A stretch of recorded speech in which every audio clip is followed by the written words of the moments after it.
சொல்லு.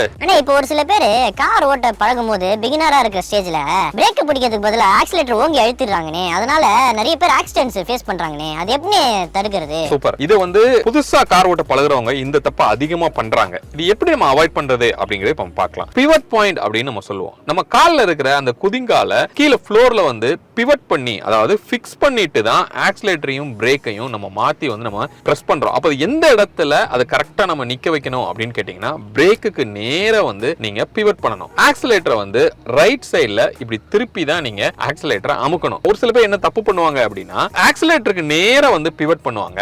அதனால நம்ம பிரேக்ல தான் காலை வச்சிருக்கோமோ அப்படின்னு நினைச்சுக்கிட்டு ஆக்சிலேட்டரை ஓங்கி அமைக்கிடுவாங்க. பிரேக்குக்கு நேரா நீங்க வைக்கும் போது சைக்கலாஜிக்கலா ஆட்டோமேட்டிக்கா பிரேக் அமுக்கும் போது கால் ஸ்ட்ரைட்டா ஈஸியா நீங்க பிரேக்கை இமிடியேட்டா அமுக்க முடியும். கரெக்டா இதை ஃபாலோ பண்ணீங்க அப்படின்னா கண்டிப்பாக இந்த பிரச்சனையில இருந்து நீங்க வெளியே வரலாம். சூப்பர்ண்ணே.